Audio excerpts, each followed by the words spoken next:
All right, guys, welcome back to the channel. So I am here with my guest, Alex. The funny thing, Alex, I was looking today, right before I came and did this interview, what I noticed is almost a year from today is when you first contacted me. June 25th of 2024 is when you contacted me the first time about moving to Dominican Republic. And here today is June 22nd. Did you realize that? It's funny how time flies. It's funny how time flies. So yeah, Alex contacted me back, like I say, almost a year ago to today, and was inquiring about moving here to Dominican Republic. So Alex is a Dominican born and raised in the United States. So today we're going to talk about him being born here in Dominican Republic, moving over to the United States, and his life abroad as a civilian, and him being in the military, now a military veteran who has decided to come back to the Dominican Republic. So we're going to talk about all that. So I want to introduce you guys to Alex. All right, brother. Well, thank you so much for giving me the opportunity. Alex, what's your last name? Camano. Okay, those two A's kind of get me kind of confused. Yeah. It's funny how people pronounce it sometimes, like Camano. Yeah, so they hold an A like that, Camano. So just say Camano, but since we're in the Dominican Republic, they use the ñ, a little line over the end, so it's Camaño. Camaño, okay. So you are born here in Dominican Republic? Correct. All right. And what part of Dominican Republic you Right here. Right here in South Dominican? National. Right. And you were just telling me earlier that this area where you are is kind of nostalgic because you went to school right here across the street. Right across the street. I went to school, I believe, until when I was like 7 or 8 years old. And I guess the fondest memory of being across the school is that one day I was coming out of the school and I got hit by a bus. So that was my memory of that, my last memory of that school, yeah. Right. Did they kind of lay you out? Was you kind of laid out on the ground? Man, I think I was in a coma for about 4 days. Oh, really? So you got knocked out unconscious? Yeah, and then my grandfather at the time, he was a general. And armed forces, they took me to a military hospital, San Isidro. That's all I remember, but I was out for a couple of days from what I hear. Wow, no, I didn't know that part of it. Wow. Well, I can imagine the way these buses flying up. Were they flying up and down the street back then too? So the funny thing, and you guys are probably gonna laugh, is that the bus didn't hit me, I hit the bus. So I came out of the school running. I think from what I can remember, the teacher had passed word that we're gonna have a test the next morning. And one of my friends at the time had left the school just a couple minutes earlier. So when we got dismissed, I ran out just to kind of tell him what about the update, and didn't see the bus coming, so apparently I ran into it. So I'm still here. When did you actually move to the U.S.? How old were you when you moved to the U.S.? I believe I was like 8 years old. My father, he developed a brain tumor at that time, and we moved to the United States for better treatment. Okay. Better hospital treatment. So that's how you end up going over there. Yeah. Had that not happened, you probably wouldn't have went over there, or was that the plan all along? I think because of my father's illness, the adequate choice was to move over there because of the medical advancement at the time. If that wouldn't have happened, I often ask myself, would I still be here? Right. And what would I have done if I would have stayed here? I come from a family of lawyers, so I probably would have followed my father's footsteps and probably went into law. Gotcha. So tell us a little bit about your upbringing over there in the United States. I mean, you were here to about 8 years old, so you had some kind of Dominican influence when you left here. So how was your upbringing over there? At first, it was difficult. I wasn't really as proficient in English, but I used to watch like most of us in our generation, watching cartoons. I learned English that way. Then I moved to the United States, went to school over there. So it was a little bit of an adjustment. I moved to New Jersey, Weehawken, New Jersey. From there, I went into, so that was like in the early 90s, and I moved out of Jersey right after 9/11. So it took some time to adjust, but I actually loved living in New Jersey because from where we live, we had the entire skyline of New York City. So those are some of my best memories, in addition to going to school, making friends, and have some cousins over there I grew up with. But yeah, it took some time to adjust. I've interviewed some Dominicans before on my channel, and one of the things I like to ask them is, what was life like growing up as a Dominican in the United States? The crazy thing, I don't know if you've been to New York or New Jersey, is full of Dominicans. It's like most Dominicans that leave from here they go to the Bronx or like New York, all over New York City and Jersey. So it wasn't too distant in terms of the familiarity of like Dominican Republic. You see Dominicans everywhere. Dominicans pretty much own all the bodegas over there in New York, which is like the Colmados over here. Right. And there's a lot of businesses, so it's a lot of communities of like Dominican neighborhoods, other Mexican neighborhoods, Arabic neighborhoods. It's one of the things that I enjoyed about moving up there. So it wasn't that far. Right. Yeah, I've heard that before. Well, from some Dominicans that when you move from here, you land in a place like Washington Heights or the Bronx. Yeah. It's the same as like you being here. Yeah. So you said that you're a military veteran. When did you join the military? I joined the military in October 15, 2007. And why did you do that? Well, at that time, I was 21 years old. I graduated high school in 2004. From there, I just jumped into college, not really having the preparation or idea of what I wanted to do. I switched majors like 5 or 6 times. Long story short, I found myself going down a wrong path. Like friends, certain habits. So at 21 years old, I realized that, you know what, I want to make my parents proud. I wanted to do something that I felt at the time was the only choice to do, what's right, or to be in a focused path. I like to say, I don't want to sound too cliche, but if I didn't make that choice, I probably would have been either dead or in jail just because of the associations that I had at the time, my neighborhood, the environment around gangs, around different activities. And I just wanted to just make a choice to better myself, and I had no choice but to do this and finish it. So the point was, I wanted to do something that had no choice but to finish. Gotcha. How many years did you do in the military? I did 4.5 years. 4.5. Okay. Active duty and then reserve time. Yeah. Active duty. What'd you go into combat at? I went to Afghanistan in 2011. How long were you there? 7 months. 7 months. And what did that chapter of your life, being in the military, teach you about like discipline, mindset, and sacrifice?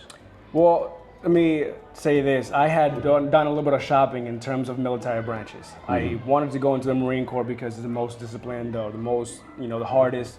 But I went through every branch, talked to all of them, and just how the cards turned out, man. I eventually went to the Marine Corps, and definitely learned a lot about discipline. They completely structure their program, the boot camp, the system to basically break every aspect of civilian out of you and turn you into a Marine. So it wasn't really an adjustment for me. I mentally prepared for it. I watched videos. I basically, got focused and studied how it was going to be. So the Marine Corps wasn't really that hard for me. Boot camp wasn't hard like most people will portray it to be. It was just, hey, this is what we're gonna do. You do what you're told, and I knew that from that point on, when I signed the contract, I belonged to the government for the next 4 or 5 years. But it was a beautiful experience because I was looking for that. I was looking for a structure. I was looking for discipline. I was looking for camaraderie. I've always appreciated brotherhood and camaraderie. I just didn't want it to be the gang environment. What gave me that.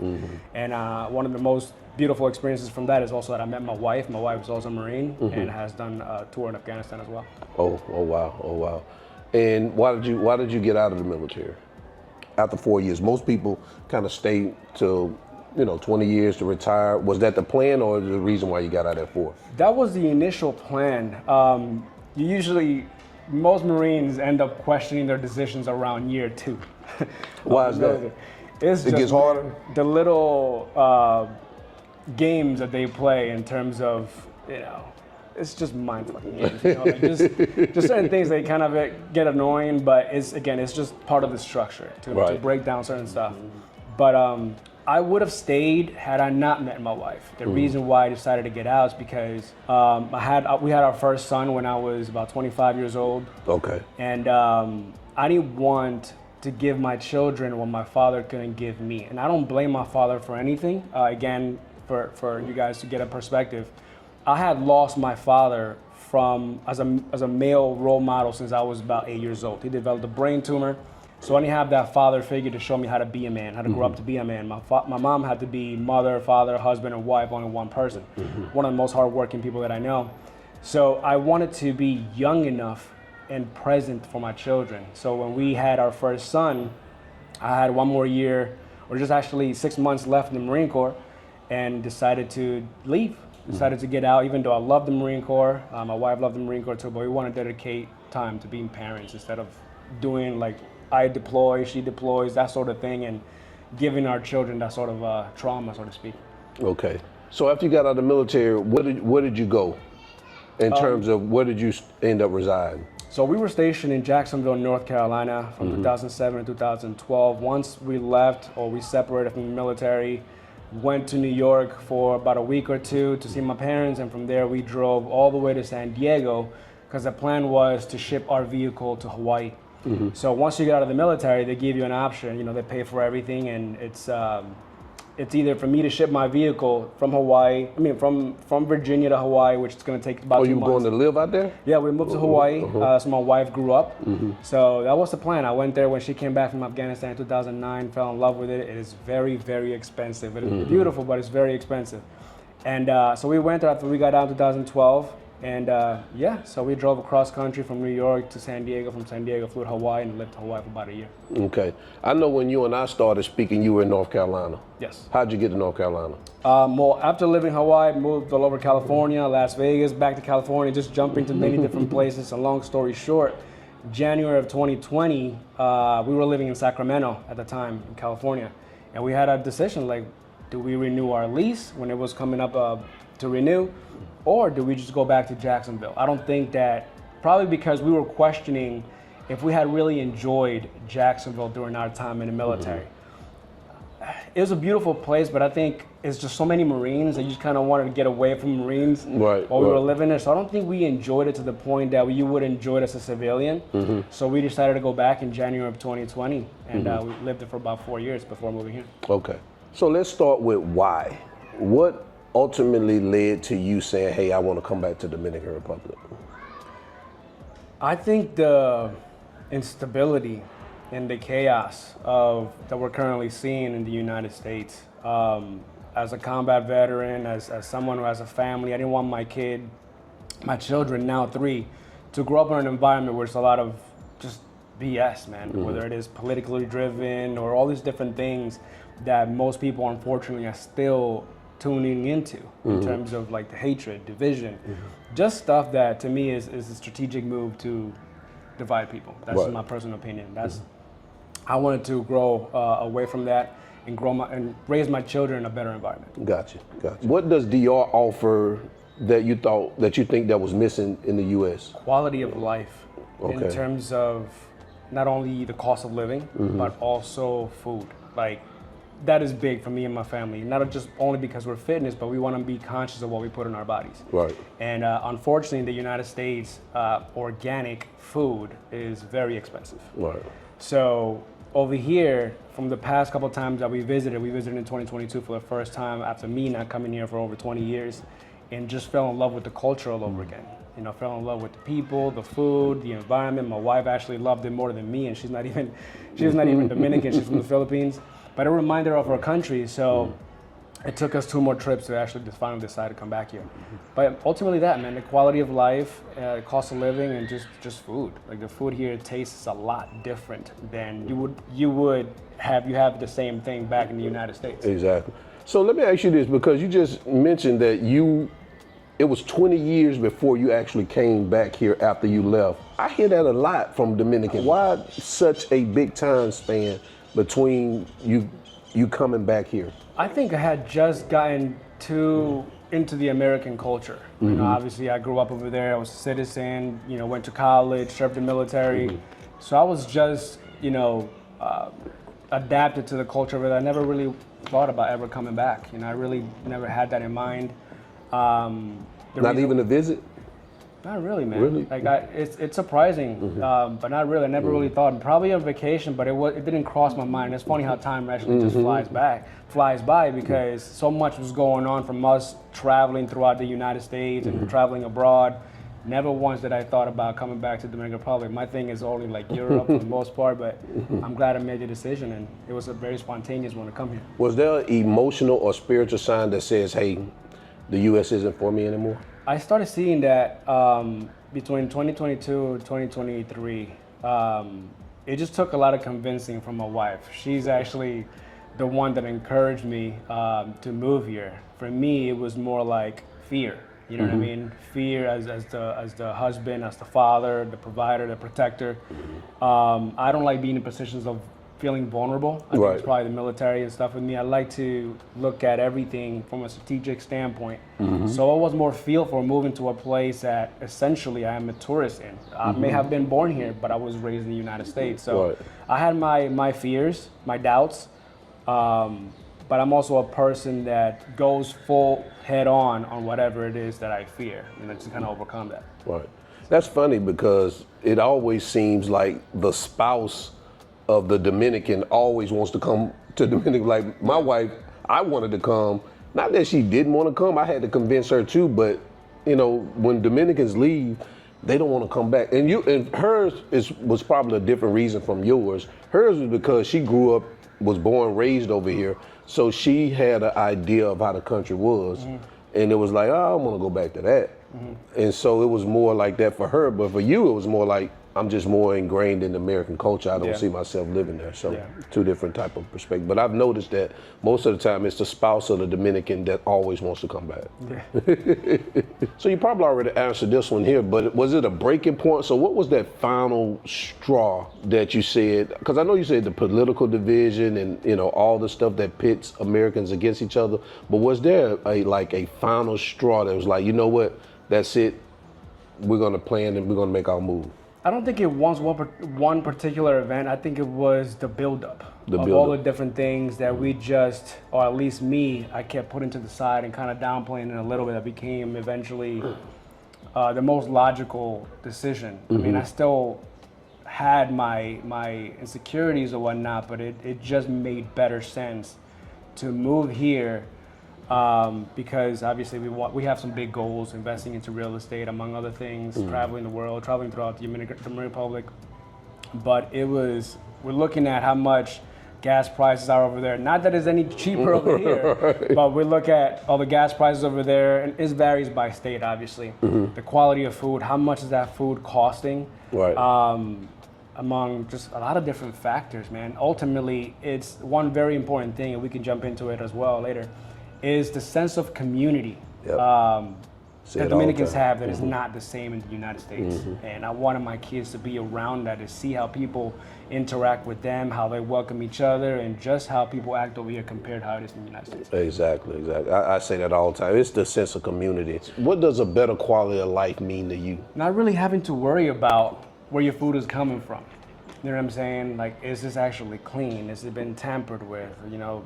That's a very important thing, obviously, for me and my wife. The quality of food, but then also, is it logical to spend $2 or $3 grand a month on an apartment that it's not built with quality materials? That you're worrying about things falling on you. Like, there's different construction, obviously, from here in the United States, but just the cost of living was ridiculous, man. To kind of give people some perspective, where I live now is about $1 grand and some change, like cheaper than what I was paying in North Carolina.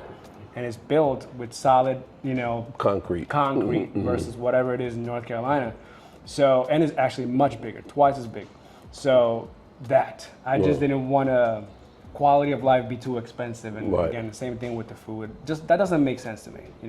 Everything's so expensive, especially the food you got to consume to feed for your family. To give people some perspective, I spent about $2,000 a month in groceries in the United States for a family of 5. Really? Yes, close to about 2,000. Well, we used to go to Whole Foods most of the time. So about almost $2,000 a month on groceries. I have yet to pass 600 over here.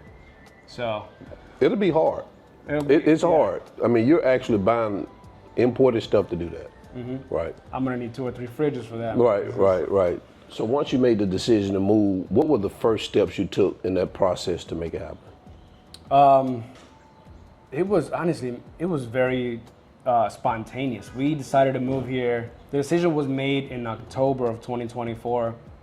In December, we packed up our place. We for sure didn't want to renew our lease in North Carolina. Packed everything up, but we had to make a pit stop. And that's when we went to California for what was going to be 1 month or 2 months. But then my son got caught up on soccer and everything, so we stayed there for a little bit longer, about 3 months. And coming here, the plan was basically, let's do 1 month in an Airbnb, or just do months, like every single month on an Airbnb until we find a place. I think I might have asked you this question a few months back. Hey man, do you know any real estate agents, any of that stuff? But yeah, we had to come here in person in order to see how buildings are made, or where to find them and all that stuff, to make that decision. So that wasn't actually too difficult. Finding a place was like one of the easiest things, but it wasn't like a plan. It was more like, let's jump over, let's get an Airbnb for the first month, and once we're there, do our search. It wasn't a lot of financial planning because I'm assuming you have a pension or something like that. So have you done any? Was it like, did you put in perspective like the cost of living and things like that? I had not put anything into perspective in terms of, I knew it was going to be cheaper, much more affordable in the United States. I just didn't know what the requirement was. Right. Unlike the United States, over there they require a smaller deposit when you get into an apartment building. Over here it's like 2 months in advance plus deposit, one, so right. Essentially 3 months. So if you have $1,000 rent, be prepared to pay about $3,000 up front. And let people know that that's not a scam. That's just how it is. That's exactly how it is. People always say, "Oh, that's a scam." I said, "No, they do. He's Dominican." They did him the same way. But then they're gonna say, "But he's American." Yeah. But no, that's just what it is. It's 2 + 1. That wasn't any preparation for that. Once we found our place, which again we arrived here March 3rd, and on March 4th toured this building, and loved it, and put our deposit up. Gotcha. Okay. What was the most difficult part of leaving the U.S. behind? It's familiarity and certain comforts that we're used to. Right. For example, traffic here is chaotic. If you drive here, you could drive anywhere. But it was adjusting to how traffic is over here, and just getting simple things, at least in my experience, getting simple things established, like my internet service and ACs and things like that, was a little bit challenging than I would have expected or wanted, especially moving forward. Because again, in America, let's be honest, we are spoiled. Oh yeah. We are spoiled. We have 24-hour diners. We have all these different luxuries, a lot of things that people take for granted. But Absolutely. I was just so used to that. I was so used to, like, let's say if I have a problem, quick phone call, push of a button is already solved. Over here, you got to go through certain hoops. But that was challenging. That was challenging. If you heard him say that the traffic is chaotic, but that's coming from a guy who just bought a motorcycle over here. He's saying the traffic is chaotic and he buys a motorcycle. Yep. What was that process like? I'm just going to jump into that part. What was that process like of getting a motorcycle? And why did you get a motorcycle versus a car? So at first, we were looking for a car. We have 2 cars in the United States, 1 in each coast. But and I would have loved to bring them here, but we still have to pay for them, so it's a whole different process, a long story. So we want to look for a car over here, but here the process is a lot lengthier, especially if you don't have any established credit. They're going to ask you for a cosigner, they're going to ask you for all these different things, which I provided all that information, but the rates just didn't make sense to me. There's a lot of Chinese cars over here, things that I've never heard of, certain brands. So I just don't know how reliable these cars are. And they were asking too much up front, or the APR was like 16, 17%, and I'm used to less than 8. Our cars over there are like 5%. So it was a little bit challenging in getting a car. Not something that I'm obviously desperate for. Obviously it's needed. It's a family of 5. But for me, it's been convenient to use, Uber. But there's certain inconveniences to that, like waiting for the guy to arrive and that sort of thing. So when it came to the bike, it seemed like a great start for me to get on that journey of building credit over here. Because over here, they're going to ask you for a cosigner because I haven't been here long enough, and etc. So buying a bike just seemed logical, just to get around, especially also as a realtor. To get around and show properties and just get to certain destinations, quicker. Although I'm not gonna be riding like the average person here. You're gonna follow the laws.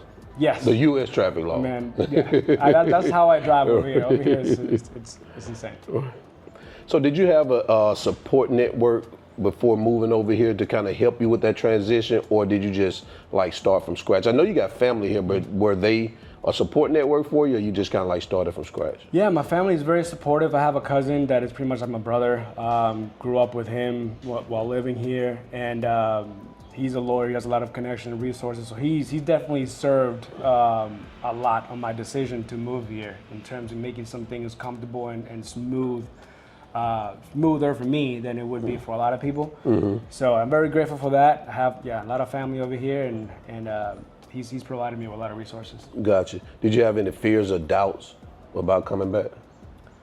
I always have fears, especially as a veteran and dealing with some of the mental issues that most of us deal with. Safety was a main thing for me. And again, it took me 3 trips here to eventually make that decision to move here. Just wanted to know what part of town are good, what the certain sectors are, and familiarize myself with them and make sure I make the best decision for my family.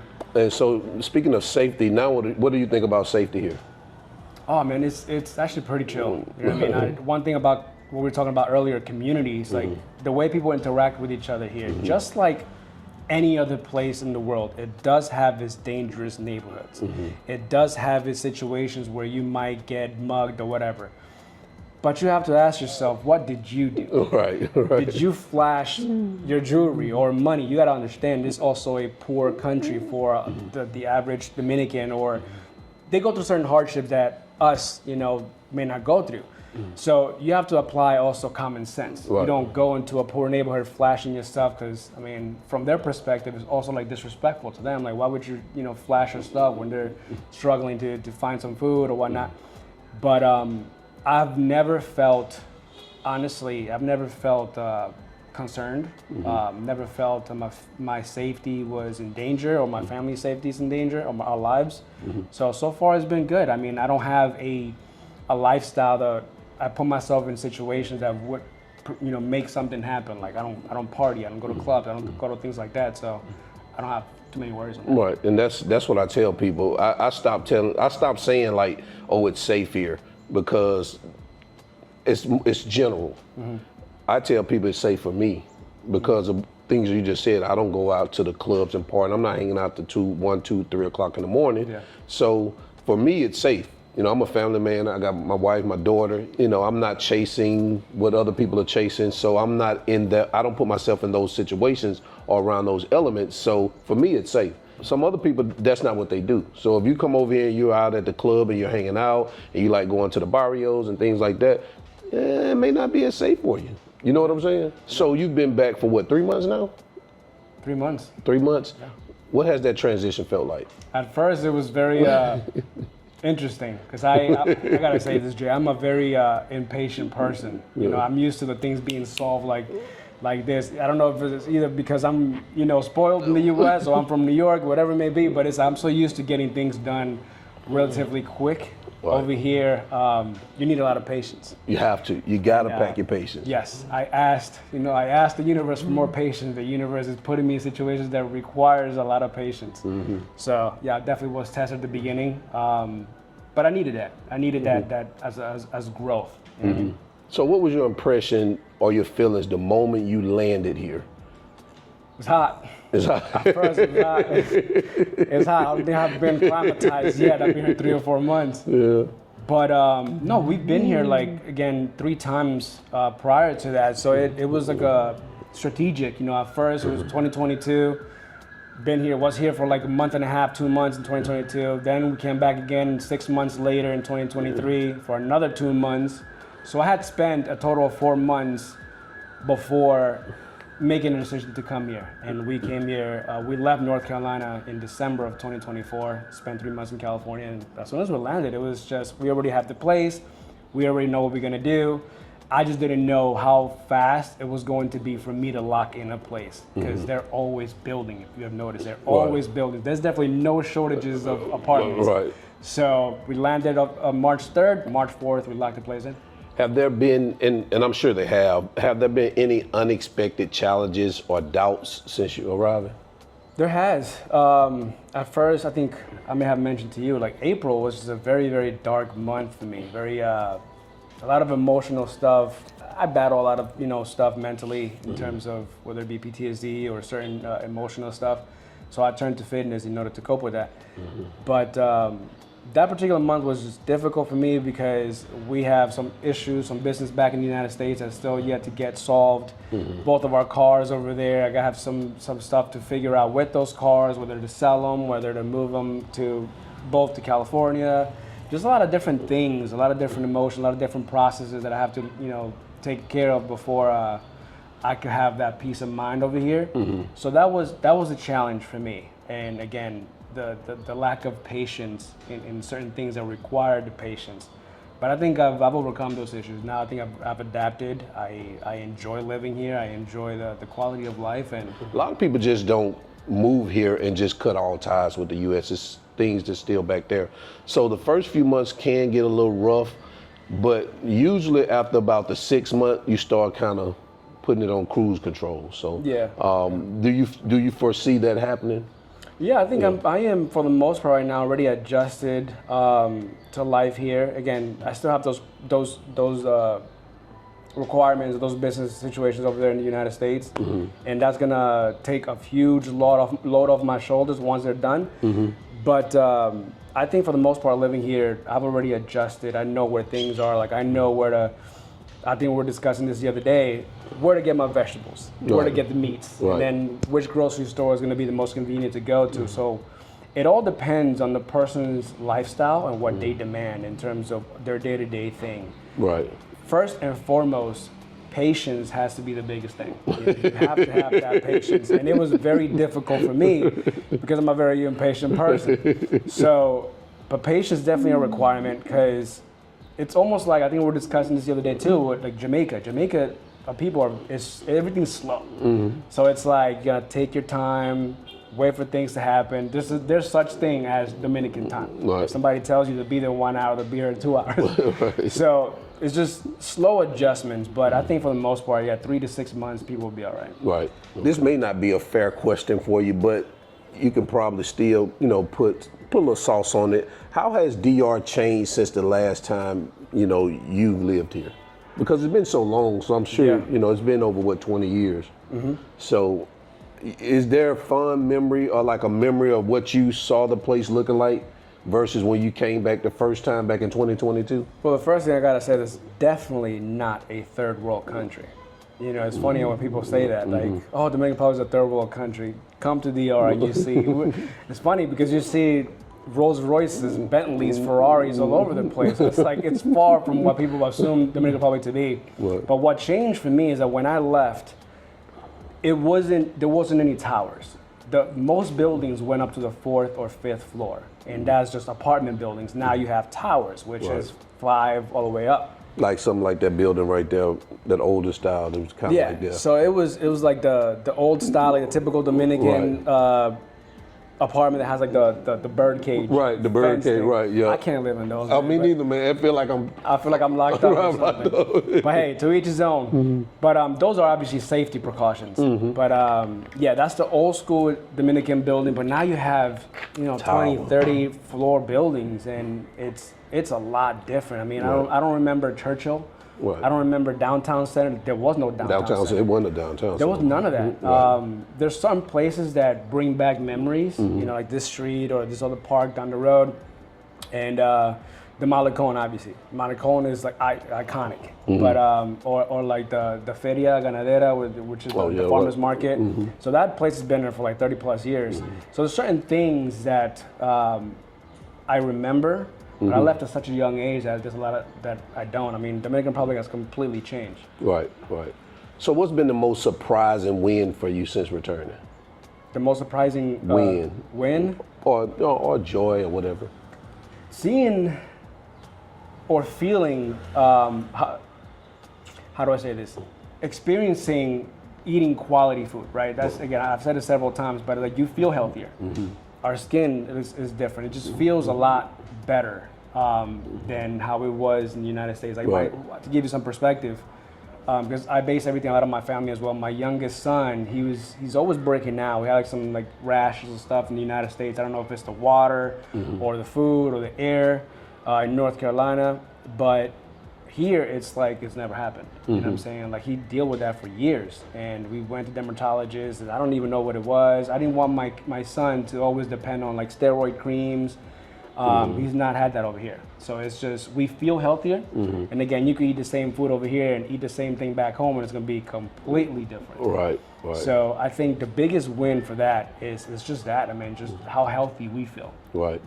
Why do you think people think that when we say things like you're saying it's healthier, you know your skin's better, and the quality of food is better, or the safety. Why do they think we lying when we say that? I've heard people say you just want to put the U.S. down, or Dominican Republic. You're not getting all that. And why do you think they feel that way?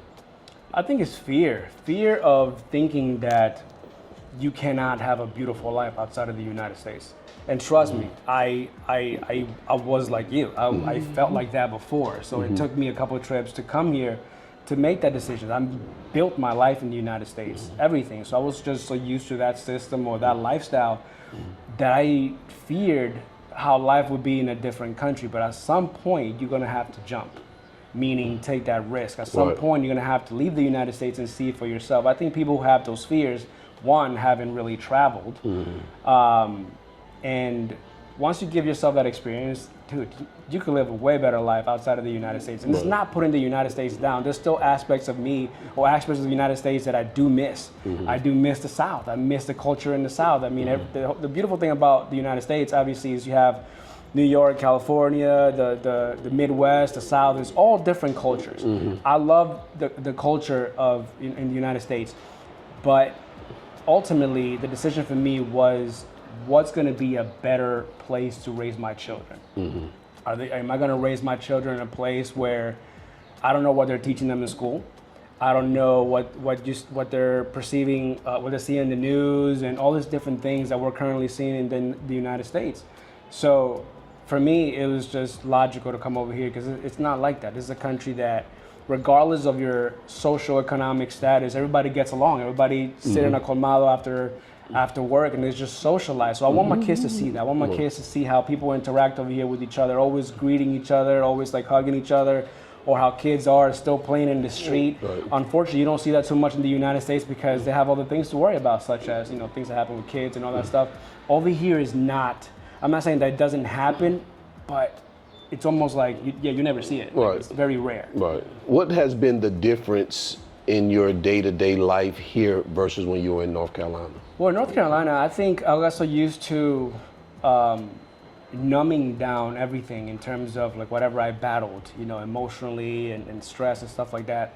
Over here, I have been very present with every emotion in terms of like feeling everything, because again, I don't have a car. And it's a beautiful thing because it allows me to be, fully feel everything rather than numbing it down or escaping it. And that's what a lot of people do. They just escape their emotions. I'd rather just face everything. So for me,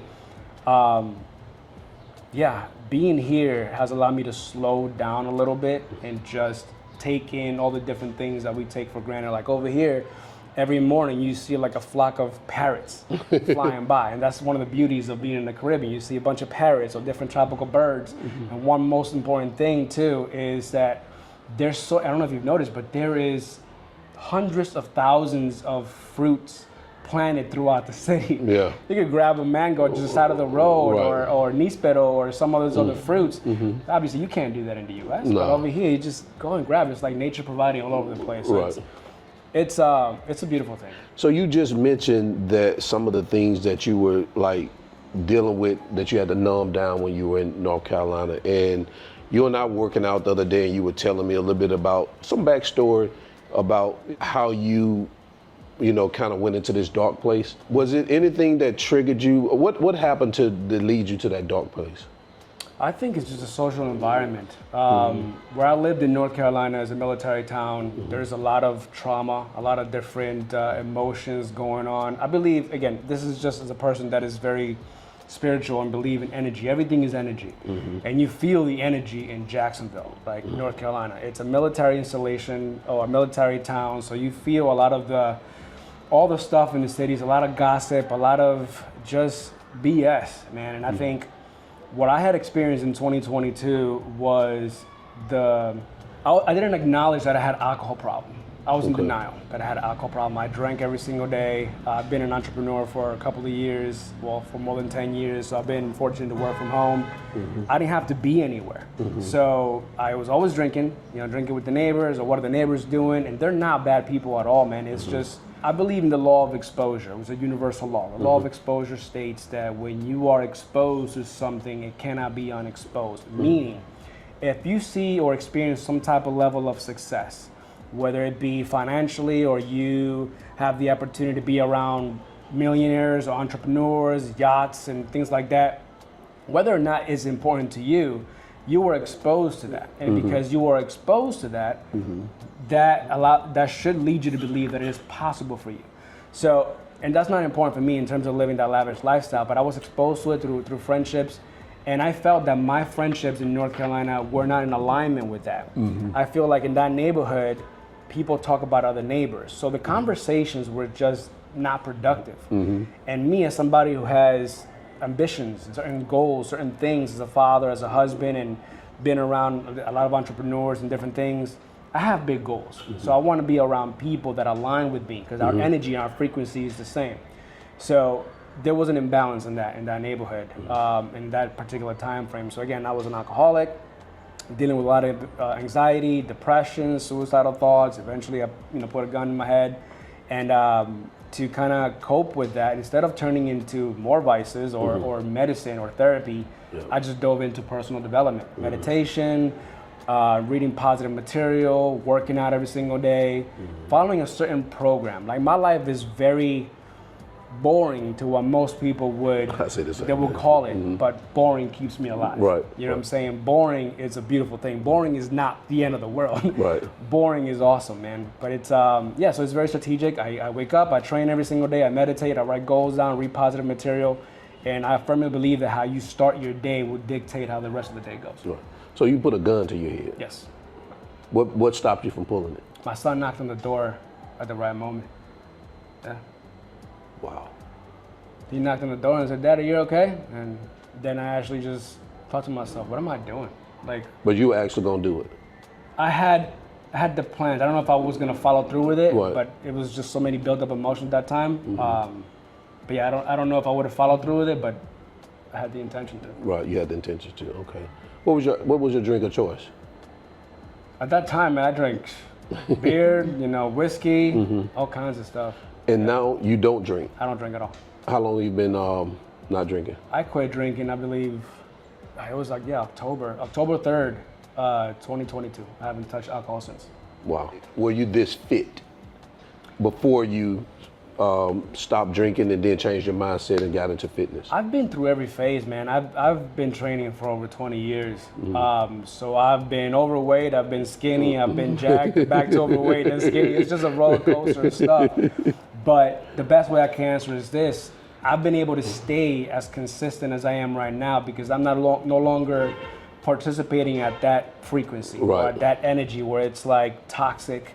I'm not pursuing vices. I'm not around toxic people. Right. So I try to stay on an enlightenment, so to speak. I'm chasing enlightenment. So I'm always trying to operate from a higher frequency, like doing things that challenge me, that are uncomfortable, but overcoming that. So what I was following in order to get me to this point was basically doing the most difficult things that require discipline and consistency. And that's why, although I may feel tired or I may feel sore or may not even want to do it, the fact that I did something I may not want to do, at the other side of that is just the dopamine rush, that feel-good emotion. Just do that repeatedly for a long time.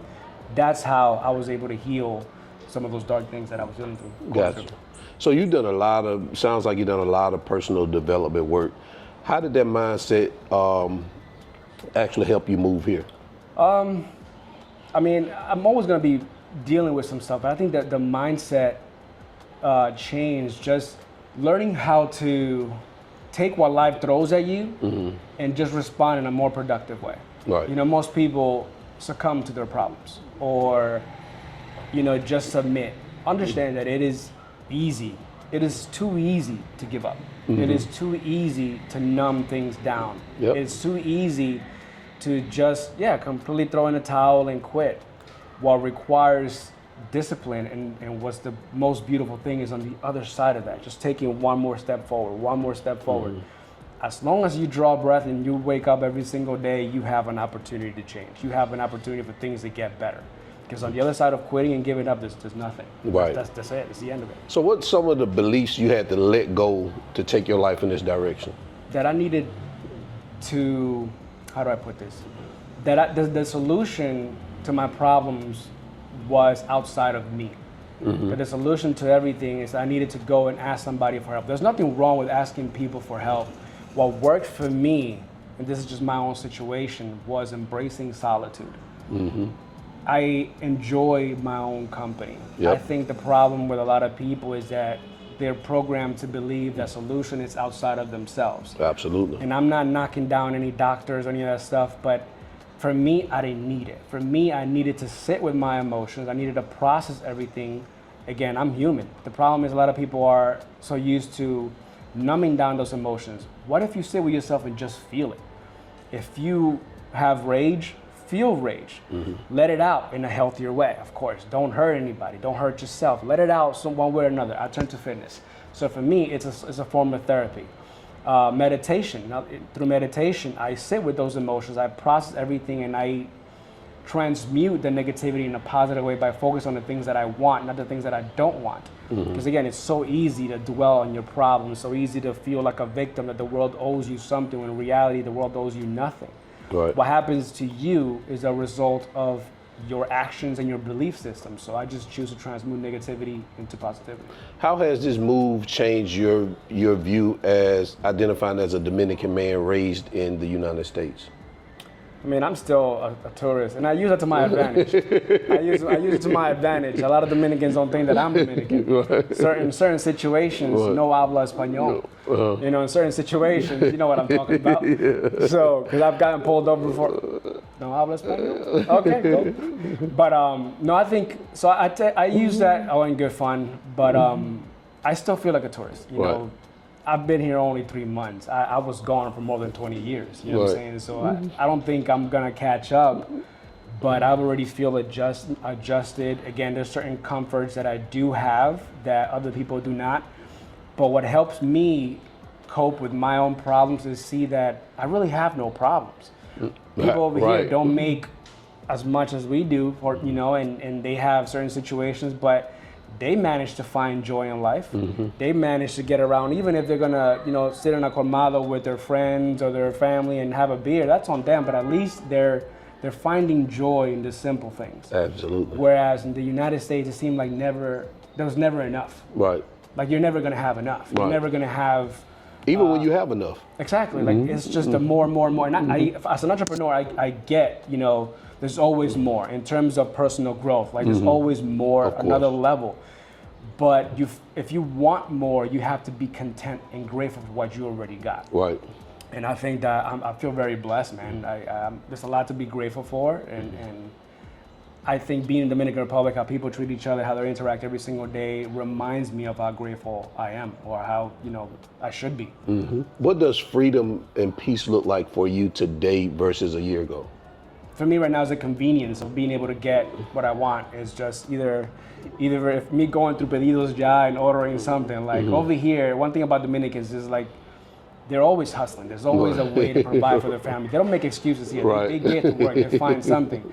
So for me, being this lazy American or whatever, if I want like a bag of chips or a soda, I don't feel like walking to the store, I just put it on the app and it just comes to me. Right. So there's certain conveniences. I think just having the peace that I'm able to get, exotic fruits and certain vegetables or food just down the road. Like, there's just a colmado just in every block. There's always some convenience store. There's always the convenience of being able to get whatever you want, right? Whenever you want. Was there in a book a moment that kind of like opened your eyes to this new way of living, or even a person? I mean, I've read a bunch of books. There's a lot of personal development books, but I believe it's not how many books you read, it's how many times you read that one book. So you know what I mean? You have to like really dissect what you read in that book, because a lot of personal help books out there, they all say the same things in a different way. Yep. So I have a lot of different mentors, a lot of different people that I've listened to, and one thing that always sat with me is that life is not as it is. Life is as you are.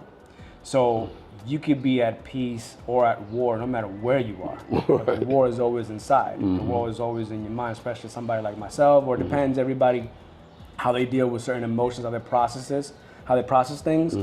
For me, I've always been like a battle with myself, but I'm also at peace. You know what I mean? It's a lot of different things that go on at the same time, but I've invested into my personal development journey a lot, and I think it all speaks the same thing. So moving here and adjusting to here, it's all of that put together. That, hey, this is how life is in the Dominican Republic compared to back to the United States. But at the end of the day, what matters most is how you respond to that.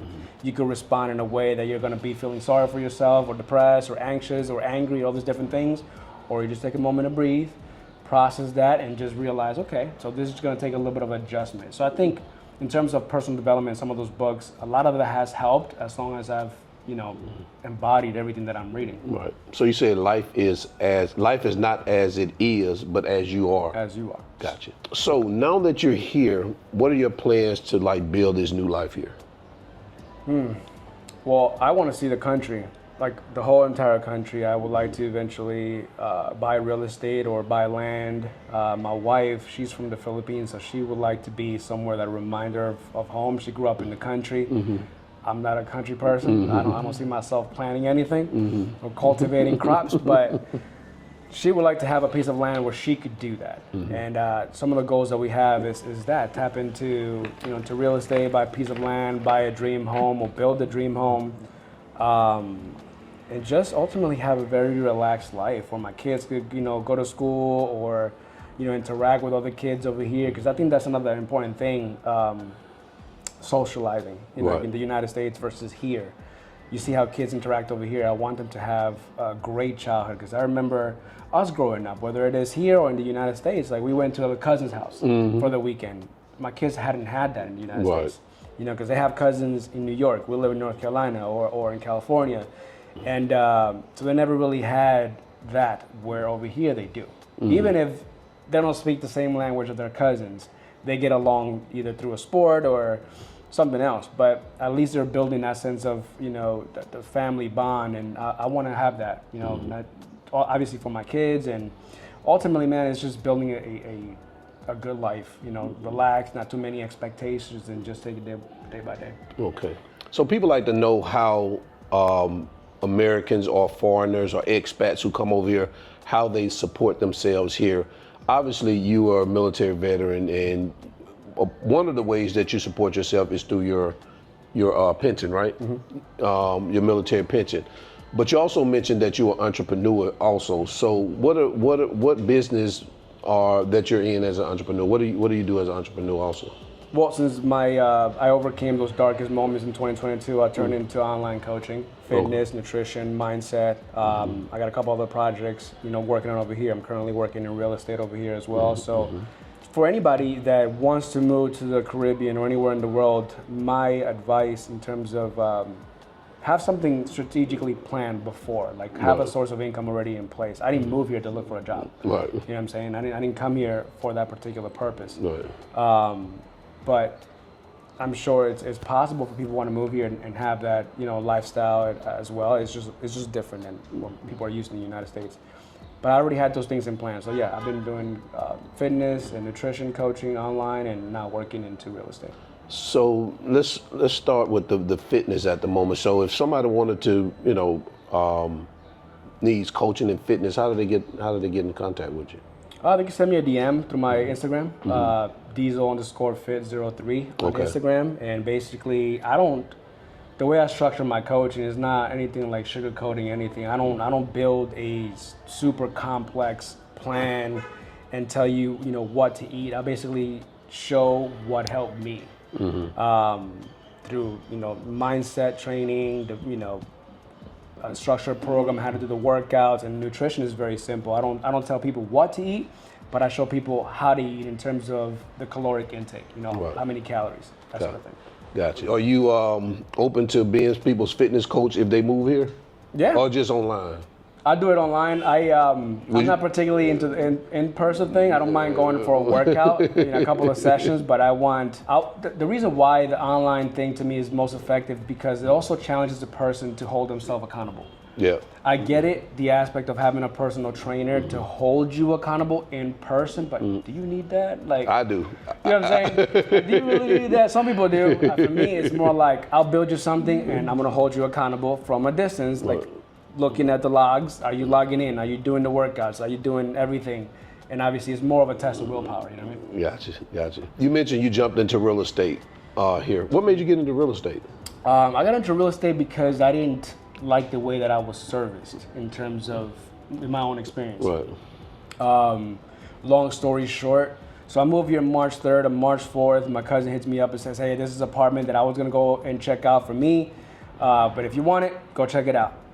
And if you want it, you just go ahead and have it. So then I came and toured it, liked it, locked it in. And that same day, I heard my cousin talking to the realtor, who I didn't meet. The one who gave me the tour was like her colleague.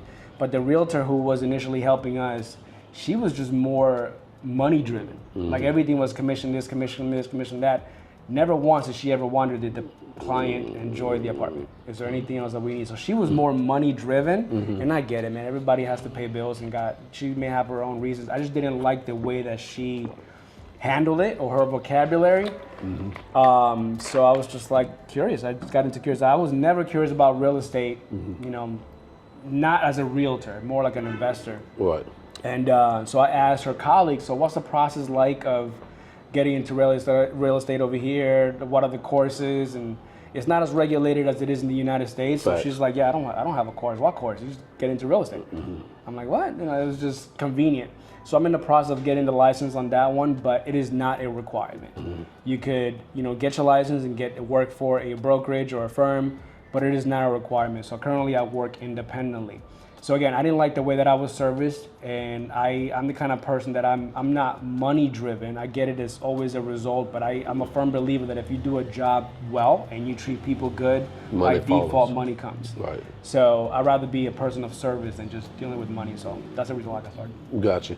And if people want to use your services as a real estate agent, how do they get in contact with you? I currently also have another Instagram page, which is alex.camano.re for real estate on Instagram. Okay, and I'll link all that in the video description, also across the screen, so that they can take a look at that also. So talk a little bit more about your real estate business and how do you promote and things like that. So initially, I was gonna do everything in Spanish, you know, Right. but I'm not. Even though I speak Spanish, I'm not as proficient as I am in English. So I was gonna market everything in Spanish and just post apartments and stuff like that. Then I got in contact with another person. She's like, dude, you are essentially a tourist and you are a veteran.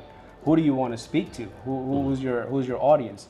So I basically just started getting into the luxury side of real estate. Doesn't mean that if anybody's looking for an apartment or a house, I'm not gonna help them. Of course I will. But I am essentially trying to give people also the perspective as a tourist and as a veteran, how life helped me or how moving here has helped me from a mental health perspective and just the quality of life. Because there's millions and millions of Americans or Europeans, other people from all over the world that are searching for that. So I rather give from a point of perspective and experience how, you know, what's available in Dominican Republic. But I mainly show the, you know, what's being developed in places like Punta Cana, Puerto Plata, Las Terrenas, mainly a lot of tourist destinations. But again, I'm also able to help anybody who's looking for something in the city. So what type of life do you want to create for your sons, and how is DR assisting in that? A life that they really don't have to escape from, man. I think it's, again, it's all in the programs that we see in the United States versus how it is over here. People here are comfortable with simplicity and just interaction with one another, that sometimes either social media or technology or whatever has led us to believe that like we don't need those things. Right. Or how do I put it? People get so consumed by technology or all these different things, whereas over here you see people like actually interacting when we go to like dinner, right? Or lunch, people sitting in a colmado. There's certain things that I want my kids to see that a lot of kids unfortunately don't see in the United States because they have all these different beliefs and stuff like that. I want my kids to appreciate life, to appreciate what we have, because I mean, I'm sure you've seen the kids over here in the Dominican Republic like washing windows. You know what I'm saying? Like, dude, that kid is forced to be a man at 8 years old. Right. You know, so there's a lot of things. Even though I feel for them and I tip if I can, but it's also as an educational tool. You know, when you see someone like that or hustling industry, I want my kids to see that and appreciate where they're coming from, the things that we have, and I also like to help people. So living here allows me to do that, you know, as best as possible. Right. You feel like you breaking some type of generational curse by making this move? Yeah. I mean, I don't think, again, I'm very blessed and fortunate to have what we have. But there's certain things that people take for granted back home or back in the U.S. that my kids get to witness and see here and actually appreciate.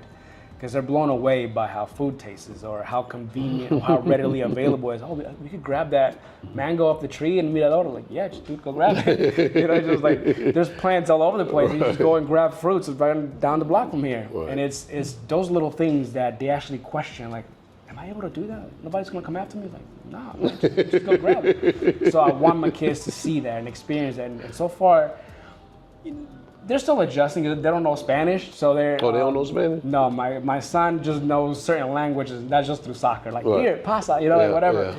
But my oldest son, it's like all my kids are different, man. Like, I have 3 kids. My oldest is different than my middle son, and it's just a lot going on. But every decision that we make has to benefit the entire family, Gotcha. No matter where we go. But I think, it's they're still transitioning. They're still adapting to life over here, and. I think they're getting there. Okay. Do you see yourself here long term or just maybe a stepping stone to something bigger? I do have goals back in the United States as well. I think I'm comfortable here. I see myself being here long term, or if anything, I like to make this a dual place. Like, I come live here for like half the year, live there for half the year if needed, but it's not really a necessary thing to go back to the United States, because even though I miss certain aspects of it, I also ask myself, if I were to go back, what am I going back to? Right. Am I going back to the difficulty of finding quality food? Am I going back to how inflation is over there? Am I going back to all the political BS and all these other stuff? Like, you'll be going back for familiarity. Yeah, just a familiarity, like there's certain comforts. But again, life is what you make it, man. And I think you could build a beautiful life or a horrible life no matter where you are. Right. You know, and what are your expectations? For me, I don't ask for much. I'm not in the middle of everything. I don't need anything but my family. And my family is safe. My family is eating good food, and I'm not stressing over little things that I shouldn't be stressing about, like food. Mm-hmm. I'm good, man. Yeah. Like, so over here, I think it's a beautiful place. And we were just talking about, man, it's hot. Like, where's the nearest river? But there are rivers. Right. You just go and cool off, and it's not expensive. Or it's either free because nature provides, and you have all these different things over here. So, no, it's beautiful, man. I think I see myself being here for sure. Gotcha. So what advice would you give someone that's currently stuck in the rat race, unhappy, and their life is not really aligned? What kind of advice would you give them? That is not the end of the road where you're at. My biggest advice is don't settle. Mm-hmm. Don't settle for unhappiness. Don't settle for the life you got. You always have an opportunity every single day as you draw breath to create a completely different pathway, to choose a different direction. You are not enslaved to anything. At least you have a choice. You have a choice to break free, right? So find out what it is that you love. Find out what it is that you're passionate about, and just find a way to monetize it. Mm-hmm. You know what I'm saying? Like, for me, I never intended to be a fitness coach. I never intended to get into fitness as something that I can make income in. It's just something that, at least, that's what my mentor told me, puts me in a position to help other people. You know what I'm saying? Like, people are, how do I put this? There's people who battle a lot of different emotions, whether it is anxiety, depression, and they're told that you need a pill to kind of solve that. All the pill does is just numb it temporarily. Right. But you go right back into the emotion rather than addressing the root cause. And what allowed me to overcome the things that I've overcome was get on this path of personal development. So again, my advice is to find what it is that you're passionate about and find a way to monetize it, find a way to be of service, provide value to the marketplace. Mm-hmm. And yeah, pretty much it. I get comments a lot from, veterans who are looking to move to Dominican Republic. Will they be able to get some of the services they need here? What is your experience as a veteran being able to get services here that you need on a monthly basis, and also just in general? Because one thing I do know is about veterans that I've spoken to is that a lot of them have PTSD. How do you think moving to Dominican Republic can help with that type of that type of what would you call that? PTSD, Like have to deal with that. You have to deal with just that. mental battles. Right? Yeah, the mental battles, right. Just like, when I was following you and Jonah and other people, I plugged in for about a year and a half, looking at you guys' content as well as plugging in with other veterans that have made the move. So I did my research to find out how they're coping with life, how you guys were coping with it, asking the questions. So the beautiful thing is there's a lot more veterans in Dominican Republic than I actually thought. And it's the strong support system. I am still in the process of enrolling into the VA system here, which fortunately there is one. It's in Punta Cana and in Puerto Plata, and then I'm very grateful for you, man. There's another clinic here in Santo Domingo, which makes things easier. And although I have not gotten treatment there yet, I can speak on what I've been educated on from other veterans is that this is actually quality care.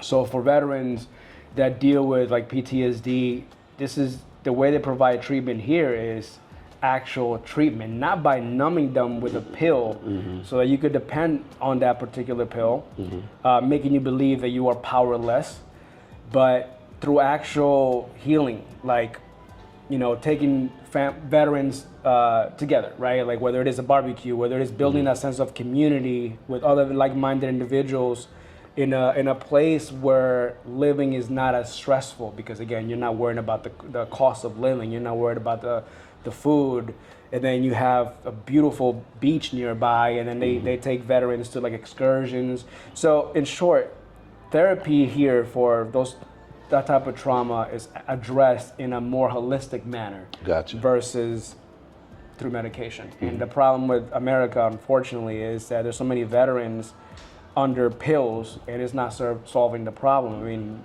22 or plus veterans kill themselves every single day. Really? Yeah. Wow. In the U.S., and that's because it's easy to just say, here, take this pill and it's going to solve your problem, but then you become dependent on that particular pill and it's not doing anything. And I've taken those pills before and I like the experience. Right.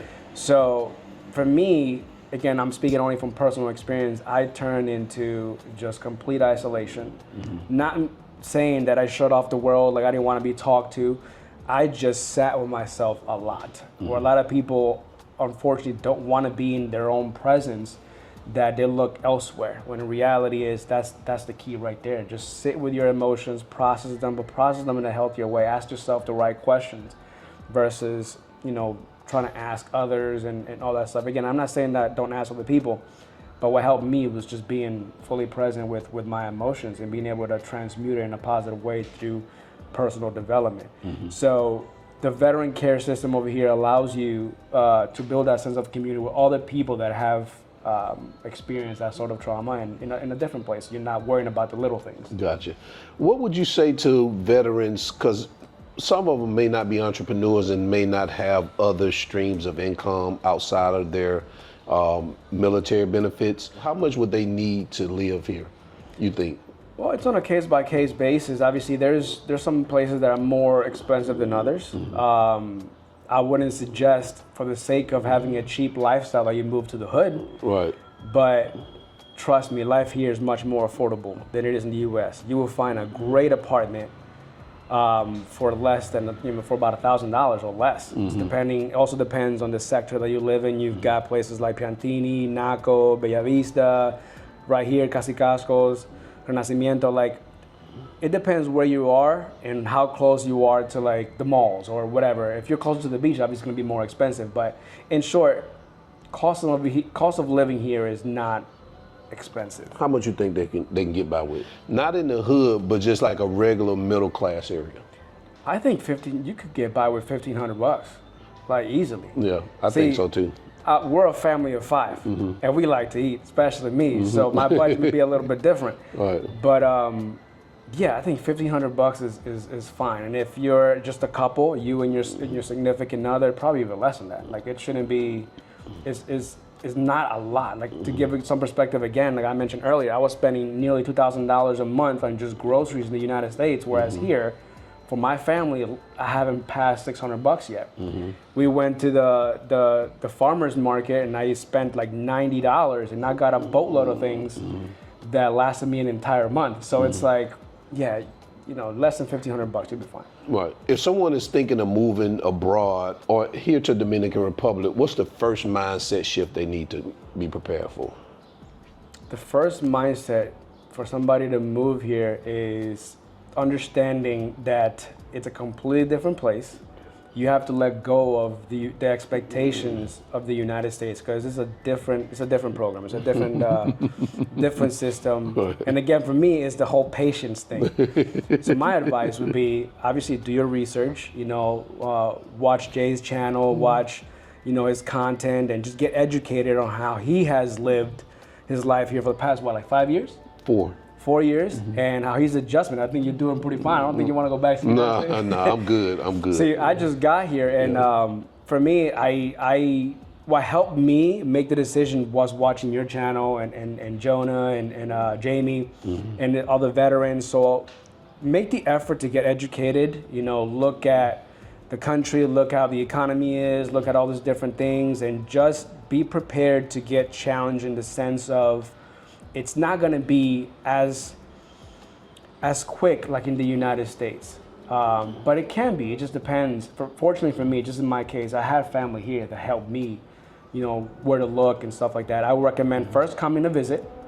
Don't just move here without really knowing anything. First come here to visit, spend a good time. 1 week is just not enough. Give yourself at least 2 weeks or a month or something. Just shop around, see where everything is at. But I promise you this, finding a place is not hard. It's not hard at all. Just watch sources to look at the apartments, the best listing sources. I'm here for anybody who has questions. But yeah, it's just get prepared mentally and just do your research, due diligence first before making the jump. Gotcha. What do you think Americans get wrong about freedom and success? That it's hard to get, you know what I mean? It's not as complicated. It just requires a little bit of ingenuity, and it requires just hard work, man. It just requires also patience. It requires just a lot of different things, man. Freedom and success is not. How do you interpret this? For example, in the United States, success is interpreted in the form of having Bentleys and Rolls Royces and mansions. It's tied to your production. Yeah. But that's not really success. Right. The guy selling, ice cream on the side of the road over here, or shoe shining, or whatever. To him, he is successful in the sense that he finds joy. And even the most simple stuff, or the empanada lady, or the dude, just when you wake up every single day and you love what you do, you have that strong sense of purpose and fulfillment, even if it is to sell empanadas or ice cream or whatever on the side of the road. If you are happy and you are fulfilled, bro, you are successful. Absolutely. You're successful. Don't buy into the idea that you have to be, 7 or 8 figure earner and have Rolls Royces, Bentleys to call yourself successful. Here's the reality. There's a lot of people who have those things and they're so unfulfilled. Right. If you look at people in Hollywood, they have it all, but you're the most medicated. Right. There's something we're not catching here. Right. You know what I'm saying? Right. So find what you love and just dedicate your life to doing that, to bring you the joy and fulfillment, and you are successful. Right. What is one thing you wish you knew before you moved here? I don't know. I wish I would have made the jump sooner, actually.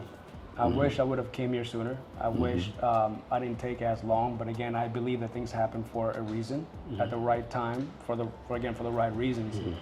So I wish I would have known that it wasn't, how do I put this? It wasn't going to be as smooth in terms of getting here. But again, I'm not really complaining. I don't look at it as a sense of something in terms of regret and lack of preparation or anything. It's more like I accept it. You know what I'm saying? I accept that it happened the way that it happened for me to learn a certain lesson. I get it. Some people move here and the transition for them is a lot smoother. For me, it was a roller coaster from the very beginning, but I needed that, as a person that asked for it. I asked for more patience. Well, I was tested. But I have no complaints, man, at all. What's your favorite Dominican food?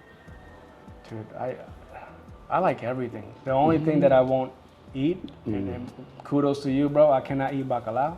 You can't eat bacalao? I can't eat arenque, I can't eat none of that stuff. But I like the breakfast. My favorite is lo tres golpes. You like mango with the red onion, salami, egg, cheese. All day. All day. All day. If you can describe your life in one word, what would it be? Or one sentence, what would you say? I'm at peace. I'm at peace right now. I am experiencing that just pure bliss, man. Like again, I don't look at me having a bad day. I wouldn't say a bad day. You don't have bad days. You have a bad moment. Right. And all of a sudden you label the entire day as a bad day. You're going through a certain experience. You just process it, let it go, and just keep going. But I am at peace because I'm not after anything. You know what I'm saying? I'm just enjoying every moment that I am alive, because again, in 2022, I was close to, ending it all. So I'm very grateful for the opportunity to be in a place like this with my family, eating good food, around good people, like-minded people, and I have no complaints, man. Right. I'm very grateful. All right, so before we go, let them know again where they could find you at, on Instagram or TikTok or YouTube. I don't have a YouTube yet, man. I got to prick your brain on that sort of thing. That's a discussion for a later day. But if you would like to connect with me, you can find me on Instagram. My page where I post a lot of my day-to-day stuff, my mindset, my fitness is diesel_03. Diesel_fit03 in Instagram. And then for real estate is alex.camano, CAAMANO.RE. Well, Alex, man, this has been a pleasure. Although some of the stuff we had talked about before, I still was able to gain a little bit more insight on some of the things in your life and things you did prior to coming here. And I think the viewers are going to get a lot of it. So I appreciate it, man. I appreciate you having me. All right, man. So if you're looking for fitness coaching, personal development coaching, go check out his Instagram. And also if you're looking for real estate here in Dominican Republic, Alex is a good connection for that too. So until then, guys, remember, always keep your goals at the forefront of your mind. Always live in the present, because that's the only way you're going to live your best life. And we're out. Peace. Je begon aan mijn best life, yeah. Je begon aan mijn best life, yeah. Something you and me, oh. Je begon aan mijn best life, yeah. Jumping, flexing, no.